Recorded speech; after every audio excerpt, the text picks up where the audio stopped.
Ravnica, a plain-wide city of grandeur where opportunity blossoms from spires innumerable.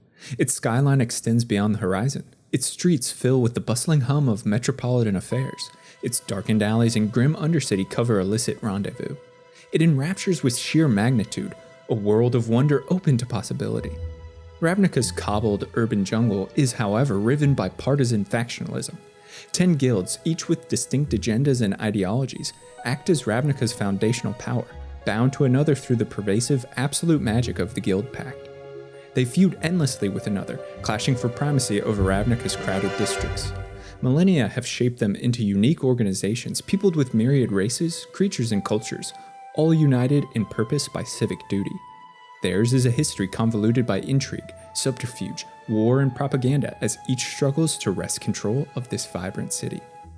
Hey lore lovers, my name's Eric with the Lorebrarians YouTube channel, and welcome to part 2 of our 3-part series explaining the plane of Ravnica.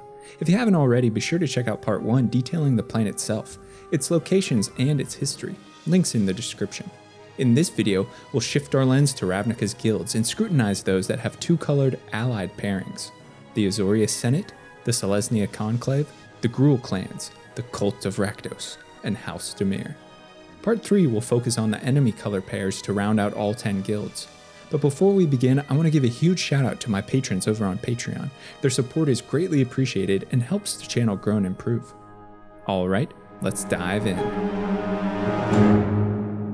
What is civilization without law?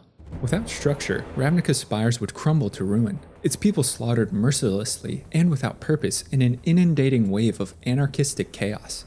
This is the question and the nightmare of the Azorius Senate, a reality they resolve to prevent. The white and blue aligned Azorius act as Ravnica's foundation of order. They are the reaching legislative body whose extensive codes, laws, and charters tame the wanton abandon inherent to a massive cityscape. They view their civic charge as vital for Ravnica's survival and bear it with stoic determination.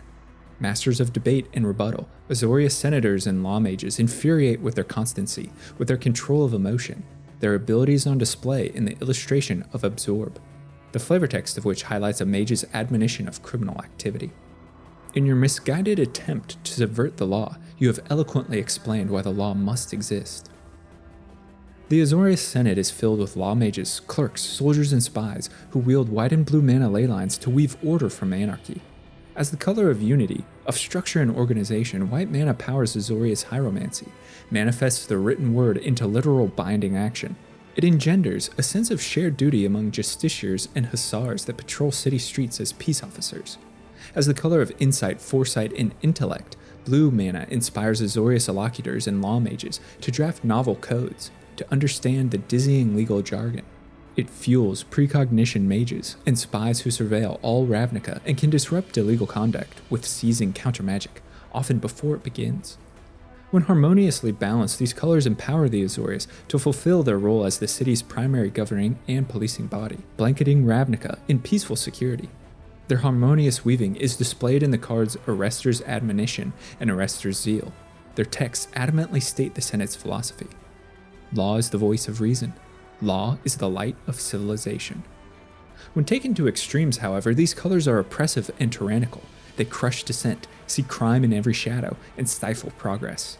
The Azorius suffocate the populace under legal red tape and behind endless breaths of droning, ineffectual bureaucrats, seen in cards like Liev Decree and Minister of Impediments.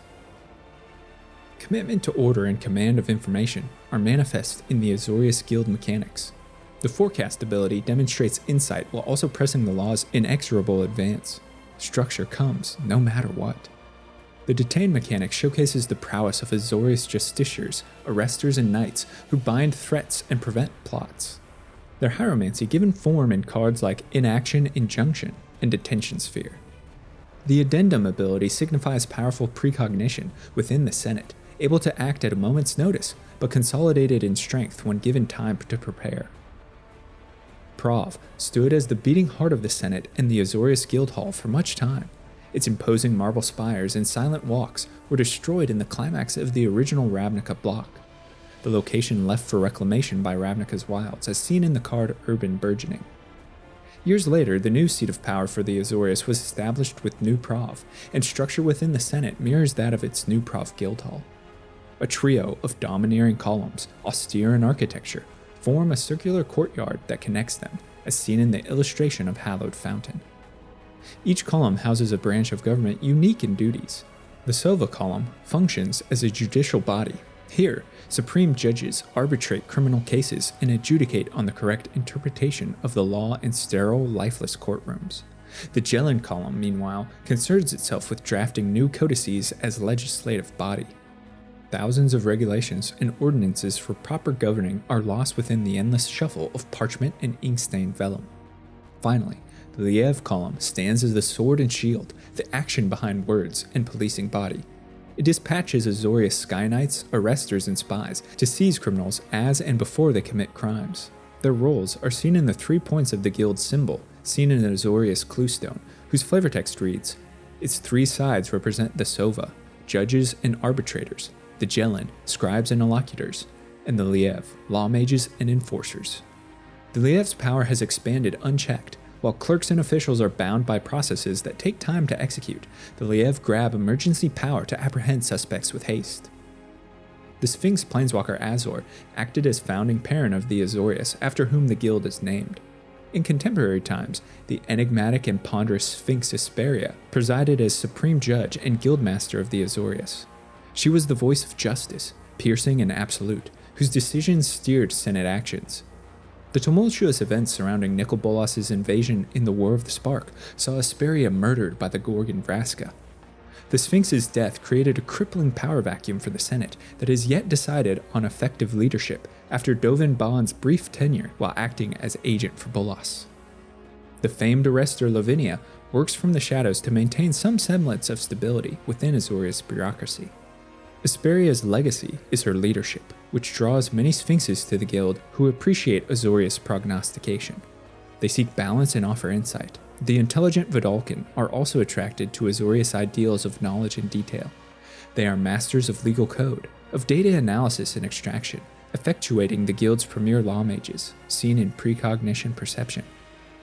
The scuffling feet of servile homunculi echo within New Prov's marbled halls. These creatures are scribes and understudies for the droves of legal bureaucrats. They're trusted couriers and dependable with labor. Above them float silent and ominous spirits, bound beyond death to the Azorius sense of honorable duty. Humans are employed at all levels of Azorius structure, but many are members of the Liev. They strike from the sky or atop flashing steeds as bringers of order, justiciars, arresters, and knights of honor. The Azorius view other guilds with suspicious caution and believe all to be in violation of their codes, but there are those held in utmost contempt. The hedonism, anarchism, blood, and chaos embraced by the Gruul Clans and cult of Rakdos are anathema to the structured society envisioned by Azorius. They constantly deploy arresters and mages to quell these rebellious factions. Azorius respect the community of structure and tolerance within Selesnya and the passion for justice embraced by the Boros, but each still fails to meet the ideal. The Senate is determined and implacable. It cultivates order from Ravnica's chaos. Their beliefs heard in the flavortext of their signet. The maze-like design embodies the core of Azorius law, strict structure designed to test wills and stall change. Well-manicured greenbelts and lush gardens with twisting vegetation that seamlessly enshroud supportive buildings showcases a harmony between nature and urbanization not often found. It's this word, harmony, that drives the green and white-aligned guild of the Selesnya Conclave. As a carefully tended tree unites earth to sky with extending roots and branches, so too does the Conclave seek to unite all aspects of nature with the city in a state of considerate balance, beautifully illustrated in cards such as Pause for Reflection and Selesnya Sanctuary. Selesnya concern themselves with conservation of verdure and charity among the less fortunate. They send evangelists and hierarchs to spread quasi-religious beliefs of communal unity, while root shapers and dryads reclaim tracts of stone to nature. Selesnya embrace all walks of life. Each soul is welcome to a greater unity of purpose. But the Conclave distinguishes. Harmony isn't always the same as peace.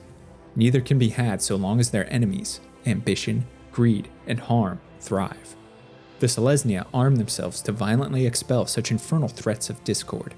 This is most succinctly captured in the flavortext of Advent of the Worm, which illustrates a rampaging worm tearing through cobbled streets and reads, "The consciousness of Mat Selesnya does not always spread in peaceful ways." Coursing white mana ley lines bestow unity and community upon the Selesnya. The guild views the whole more importantly than the individual, and necessary sacrifices are made for the good of the many. White stokes proselytizing fervor among clergy and healers who seek to share their gospel with willing ears. We see this illustrated in the card Glare of Subdual, the flavor text of which states, "The righteous light of Selesnya is channeled through the devout, striking out to blind the non-believers." It also bolsters the martial skill of the Conclave's Ledev Knights and Centaur warriors who oppose evil's grasp. Green mana surges within the guild to strengthen Selesnya's connection with earth and abundance. Druids and Dryads cultivate greenery, consult nature, and embrace Ravnica's freely flowing life force, illustrated in Druid's Deliverance and Scatter the Seeds. Selesnya philosophies are manifest in their guild mechanics. Convoke demonstrates strength in numbers and the minor sacrifice of the individual to create something far greater. The Populate mechanic, meanwhile, shows how numerous, how fertile Selesnya truly are, able to create a seething army united as one. When balanced, these two colors promote the grand Selesnyan ideal, harmonious coexistence with nature through mutualism. But taken to extremes, the masses dominate individuality, abhor scientific progress, and evolve into an overtly dogmatic, militarized religion that realizes through brutal violence its vision and seeks to destabilize metropolitan foundations. The Conclave's beating heart and guild parent is none other than Ravnica's world soul made manifest and endowed with personality as Mat Selesnya. Its interconnecting web of life and sustenance most strikingly on display in the card Song of the World Soul, whose flavor text reads, "Mat Selesnya sings out, and life flourishes in answer." The World Soul commands great power over growth and seeks Ravnica's unity with a benevolent hand, but when stirred to ire, turns implacable and raises massive elementals to tear down obstacles, as seen in World Soul Colossus. Ravnica's voice is comprehended only by a select few Dryad. They act as intermediaries between Mat Selesnya and the Conclave, translating the World Soul's desires into actionable commands. The Dryad's connection to the guild's parent grants them leading and vital roles within the Conclave. The threefold Dryad Trostani acts as guild master. Each voice speaks on behalf of a core tenet, life, order, harmony, to guide Selesnya. Other Dryads lead smaller guild enclave communities called Vernadi as the Voda. We see them in cards like Vitu-Ghazi Guildmage and Saruli Caretaker. Recently, Trostani's voices have become discordant rather than united, an internal struggle that immobilizes the Dryad and renders its guidance from the World Soul difficult to interpret. Where World Soul and World unite is unmistakable. The truly staggering World Tree of Vitu-Ghazi acts as guild hall for the Conclave. Vaulted arches and marbled walks are flawlessly carved into trunks. Its large branches support cathedrals and great halls. Vitu-Ghazi's beautiful immensity is on display in the illustration of Vitu-Ghazi the City Tree and Temple Garden. From here, Trostani's words reverberate through the entire Conclave. The Great Concourse, meanwhile, connects neighboring streets, districts, and precincts to the City Tree. Its massive, elevated roadways are protected by Pegasus-riding equinauts and armored wolf riders. Selesnya has perhaps the most numerous following. The guild finds strength in multitudes and a blessing shared by collective purpose. They intend to scatter their innumerable forces across the plane as a tree scatters its seeds to sow unity and harmony. To achieve its ends, the Conclave boasts myriad races and creatures.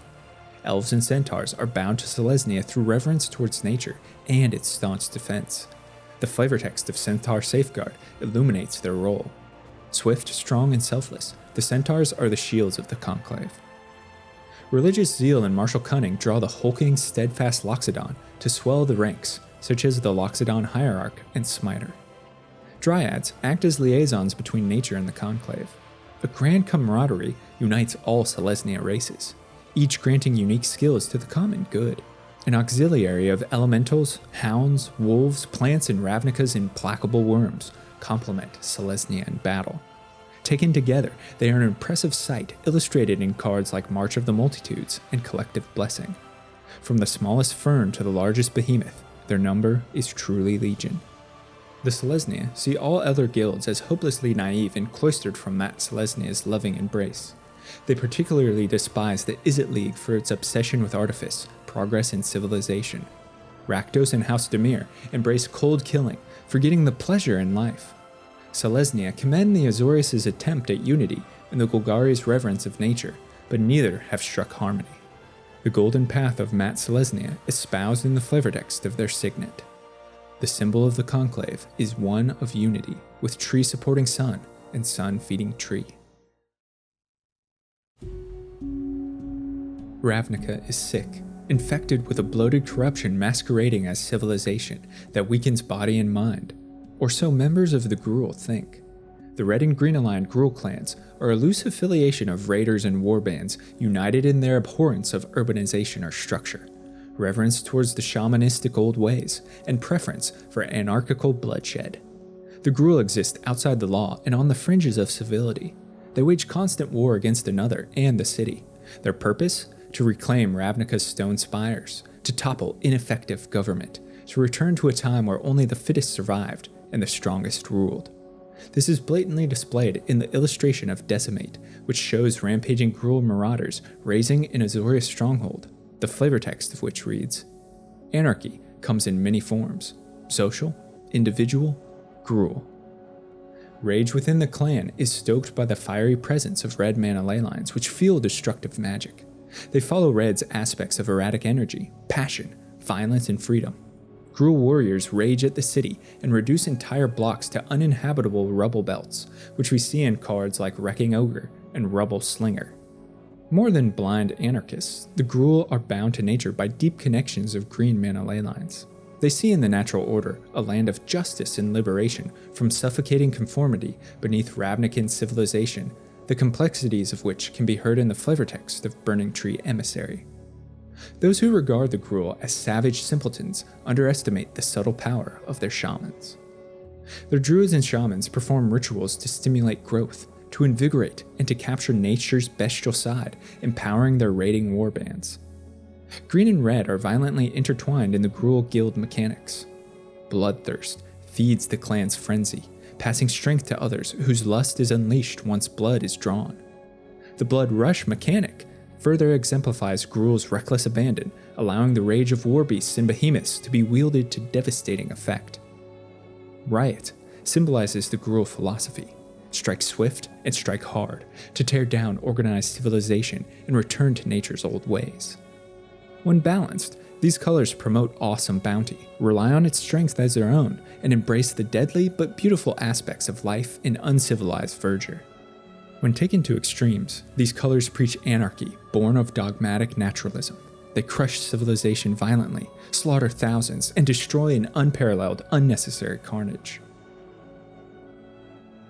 The only structure found in Gruul society is allegiance to one of its many clans that prowl shanty towns and abandoned, crumbling alleyways, headed by a powerful chieftain to whom all defer. The largest and most influential is the Burning Tree clan, whose chief, the gigantic, raging Cyclops Borborygmos, has earned the respect and devotion of thousands from his show of raw strength. Their clan insignia is so prevalent that the guild has adopted it as their own, which we see apparent on several cards and in the Gruul watermark. As leader of the largest clan, Borborygmos is also regarded as the de facto guild master of all Gruul. Several others, however, garner notoriety and infamy. The reckless and savage Gore clan are aptly named for their berserker warriors, fueled by bloodlust, who lead the most frenzied raid against civilization, which we see in the Gore clan Rampager and Savage, whose flavortext reads, "The snap of sinew, the crunch of bone, a cry for mercy. These are the music of the Gruul." They're led by the immense two-headed ogre Ruach Thar. Skin brands and grotesque bodily mutilation mark the Scab clan, which bear such with honor as powerful badges showcasing tenacity. The flavortext of Scab clan Mauler grants insight into the damaged psyche of many Gruul raiders. They inflict pain to forget their own and break foes to feel whole. The druids of the Zerta perform rituals to summon the Gruul's most savage creatures. They believe in the old ways, a mystical guide on how to live in community with fierce nature, and resort to sacrificial shamanism centered around the return of a great boar god called Ilharg the Raised Boar, whose coming will reduce Ravnica to debris and return it to the espoused old ways. They retain the ancient memory of primordial Gruul and Ravnican life force. They're led in their rites by Nikia of the old ways and believe all souls to inherently be possessed by savagery. We hear this in the flavortext of Gruul War Chant. We are the heart of the wild, the fire in its eyes, and the howl in its throat. Come, join the battle to which you were born. The many roving Gruul factions populate wild spaces and ruins on the fringes of urban centers. Their incursions ever outward extend these rubble belts as Gruul work to tear civilization down brick by bloody brick. The largest rubble belt wasteland exists in the 10th district. Skarg, the reunion turf, is found within. This gathering point for rituals, pit fights, and clan meetings is viewed as the Gruul's unofficial guild hall, a location to share stories and wisdom, to rejuvenate, and to brawl. The races of Gruul are as multiplex as their clans. Great ogres and giants offer superhuman strength to reduce large, despicable buildings to rubble. Violent Viashino and scampering goblins offer unfettered rage to stoke warrior frenzies. Centaur and human druids perform shamanic rites to bid nature rise in seething animosity. The ferocity of the clan is furthered by the terrible creatures dwelling within such savage lands. Voracious, many-headed hydras and insatiable worms are guided in their destruction.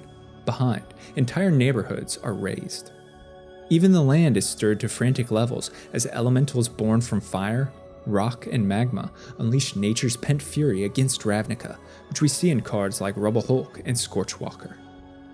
The Gruul have no machinations and care little for politics, but two guilds attract their enmity above all others. The Azorius Senate and Orzhov Syndicate, who hide behind civilization, who are guided by sanctimonious legislature and corrupt bureaucracy, epitomize completely what it is the Gruul wish to destroy. Order, and from its ashes nature will rise. Their unrefined philosophy heard in the flavortext of their signet. Gruul territorial markings need not be legible. The blood, snot, and muck used to smear them are unmistakably Gruul. As dusk falls over Ravnica, braziers alight, torches billow, and a cacophony of whimsical festival music interspersed with jeers and screams draw gathering crowds. A circus of the grotesque parades throughout the streets, a procession of hedonism that marks the red and black aligned cult of Rakdos. This guild is a collection of bombastic performers, lampoons, and showmen that seek to entertain their crowd through horrifying spectacle, often deadly in its dramatic conclusion. Society is an illusion. Tomorrow is fleeting. Nothing is above ridicule because nothing matters. The Rakdos fully embrace the present. They pursue rather than shun base desire and carnal instinct in morbid shows of earthly pleasure that tempt all witnesses to partake. This is heard in the flavortext of Rick's Mahdi Guildmage. Insatiable, irresistible, and insane. The Rakdos are irreverent to other guilds, often attacking with caustic satire and dangerous pranks. They lead unrestrained lives of passionate chaos, strengthened by their connection to red mana. This color fuels revelry and destruction. It feeds Rakdos impulses and pushes them to extraordinary heights in showmanship, highlighted in cards such as the Spikewheel Acrobat and Gorehouse Chainwalker. But the spectacle is outlined by darkness, stained with death, supported by black mana leylines. They care little for their actions' consequence and put no value in life, which is often taken without hesitation. Such is heard in the flavortext of Slaughterhouse Bouncer. A Rakdos party is a flop if anyone lives to talk about it. They enact grim blood magic and call upon infernal forces to enliven performances. Far from carnival clowns, they beckon the occult and demonic of Ravnica. Their hedonism and merciless glee is epitomized in the guild's mechanics. Hellbent rewards quick, inspired action at sanity's expense. Unleash ensures larger-than-life performances with no consideration for the fallout. And Spectacle allows the show to continue, each act building gruesomely on its predecessor. When balanced, these colors offer distraction, a means for citizens to escape oppressive city streets and forget their woes. They also act as a spotlight, a means to cast political figures or agencies under scrutiny for all to judge. When taken to the extreme, however, Debauchery and chaos consume all. Structure flounders, and individuals lose themselves to Epicurean intemperance. Rakdos stands as the guild's namesake, guildmaster, and founding parent. He's an ancient demon of unimaginable strength, a manifestation of chaos and death, whose presence inspires the art and atrocities of his devoted cult followers. His power is hinted at in the flavortext of Avatar of Discord. Such is the power of Rakdos that even his shadow takes on a cruel life of its own. Rakdos often remains in dormant slumber within his magmatic domain, stirred to bloody action infrequently throughout the millennia. Desolation is his entertainment, death his currency, and the guild's performances offer both easily. The cult is loosely organized into wandering troops of street performers, blood witches, and sadists to indulge the citizenry. They often capture volunteers in their travels and force them into devious performances, as seen in the illustration of Captive Audience. Once they've exhausted their routines, troops return to Rixmati, the dungeon palace. Situated atop a large pit of lava in Ravnica's undercity depths, Rixmati functions as the cult's guild hall, Rakdos' personal quarters, and a massive festival grounds where indulgent, self-flagellating shows ceaselessly continue. Its macabre festivities illustrated in cards like Blood Crypt and Rakdos Guildgate, the flavortext of which reveals untold horror. My servants take pains for your pleasure, and take pleasure in your pain. Rakdos' intoxicating aura has drawn many to the cult, giving up their past selves in pursuit of pleasure. Devils and goblins scurry about stage floors as jesters, stagehands, and warm-up acts to prime the crowd for frenzy. They pursue chaotic antics and lampoon in garish caricature, seen in Spiked Jester and Squealing Devil. The cult relies on the labor and brutality of ogres to transport props and sets as the troupe travels. They are the cult's heavies, bouncers to ensure only the right crowd is admitted to a performance. To elevate their shows, Rakdos utilize hellhounds, horrors, and terrifying beasts like the Rage Mutt and Dread Slag as circus animals or mounts to awe gathered throngs. This menagerie of the menacing is kept in Rixmati's dank dungeons. They're known to kill their handlers and all who stray too close. Ravnica's demons are themselves drawn to Rakdos. Here, they find a cult of ready worshippers eager to lend them devotion, as they are seen as extensions of the parent himself. Demons display their innate greed and corruption, so long as they don't pretend to threaten Rakdos' leadership. The cult dismisses all guilds as self-important fools, but there are several who intervene with Rakdos more than others, much to the guild's displeasure. They view the Selesnya and Azorius as insufferable killjoys, too strictly bound by morality. These guilds try to resist life's inevitable entropy. The Rakdos believe the Simic Combine to be cold, uninspired creators who've forgotten the pleasures of making, the thrill of life. Rakdos seek to embrace all in hedonistic pleasure, destroy the status quo, and disrupt in service of bloody spectacle, heard in the flavortext of their signet. Made of bone and boiled in blood, a Rakdos signet is not considered finished until it has been used as a murder weapon. Ravnica holds as a shadowed mirror to its vibrant streets and welcoming promenades a dark underbelly of illicit criminal activity. Whispers echo through abandoned streets, and obscured figures dart through shadows. The next morning, a corpse is discovered, a building burns down, or a corrupt official is publicly incriminated. This betrays the work of assassins and spies loyal to secretive House Dimir, Ravnica's blue and black aligned guild. Officially, the Dimir don't exist. Their furtive actions attributed only to rumors. Yet the consequences of their deeds reverberate throughout Ravnica. Originally contracted as couriers, information brokers, and knowledge collectors, House Dimir covertly functions as a clandestine organization that operates outside the purview of the other guilds. To many Ravnicans, it's a name, a rumor, and nothing more, vanishing behind smoke. But the blades and poisons employed by its operatives are very real. Dimir's agenda remains hopelessly opaque, even to its own members, who operate with limited knowledge, which ensures a thick haze of mystery obscures all activity, but their greater purpose could be stated as opposition to the other guilds in all they do. Saboteurs meant to thwart agendas. They work to disrupt the guild pact, pruning rogue and dangerous ideas before they destabilize the entire city. for Dimir thrives best in predictability. To the house, knowledge is power, information is wealth, rumors are currency. Strong surges of blue mana course through their guild houses as the color represents such ideals. Secrecy, illusion magic, spells to confound or produce amnesia are bolstered by blue mana's presence. It's the color of diligence and patience that empowers the craft of rogues. We see such skills on display in cards like Last Thoughts, which shows an agent gathering the mental inventory of a victim, and in Mission Briefing, which illustrates how mind mages cipher and direct information. But at times, control of information is insufficient, and something more direct and infinitely more terminal is required. Black mana swells House Dimir with deadly notions of power, of greed, of absolute control. Death is wielded by its assassins, it plays off the ambitions of its victims, it coats misinformation with caustic threats, revealed in cards like Shadow Slice and Whispering Snitch. The essence of House Dimir, knowledge and control, are epitomized in the guild's mechanics. Transmute allows for the retrieval of useful information, collected as knowledge is sieved. Cipher represents the prowess of rogues and assassins who sneak past defenses to promote Dimir designs. The Surveil mechanic, meanwhile, blends beautifully Blue's notions of insight and Black's manipulation of death and decaying thoughts. Dimir eyes are everywhere, just as the flavor text of Enhanced Surveillance states.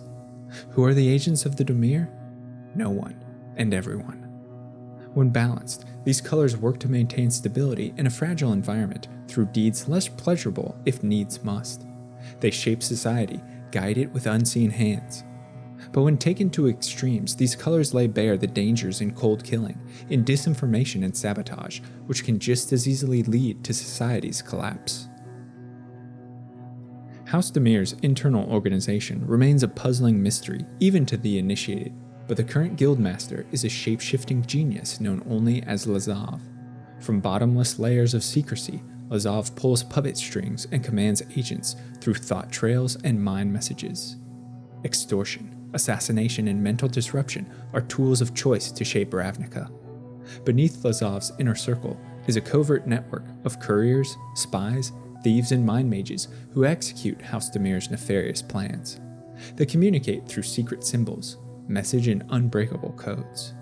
Their magic produces amnesia or steals thoughts.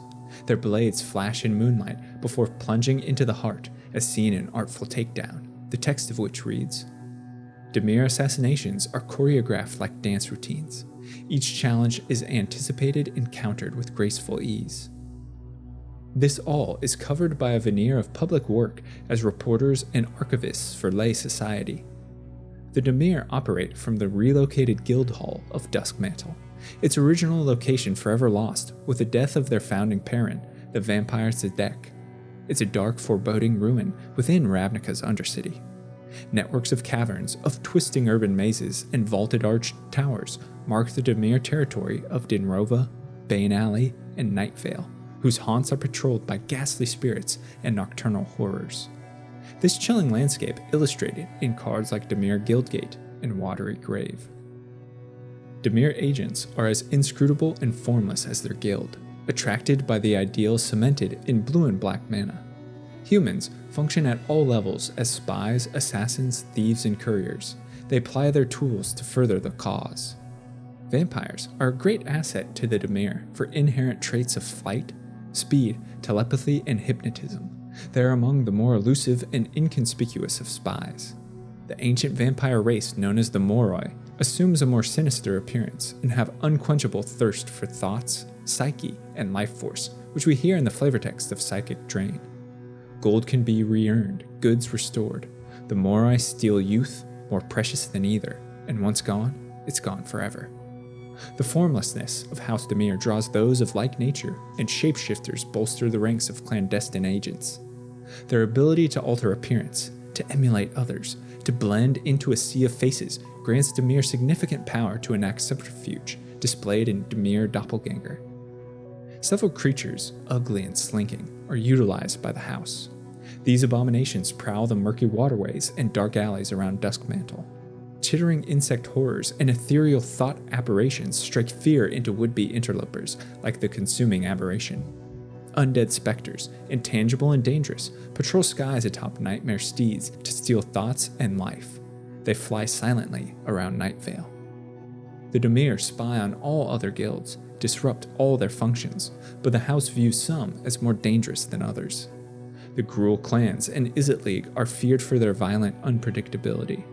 Always promoting chaos and destruction, these clans tear through the carefully woven web of lies Dimir create to control society.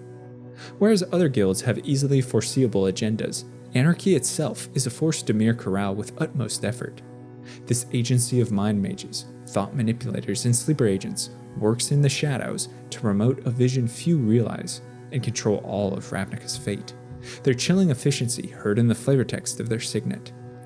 An emblem of a secret guild, the Dimir insignia is seen only by its own members, and the doomed.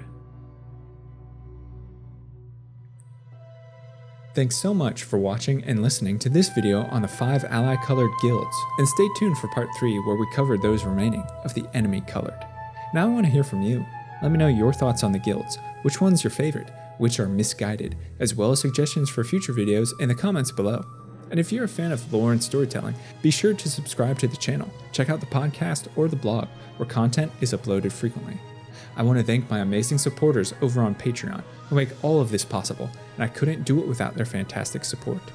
If you'd like to become a lore luminary for access to me, a great community, written scripts, and early video drops, head to patreon.com/thelorebrarians to learn more. Until next time, go forth and explore the lore.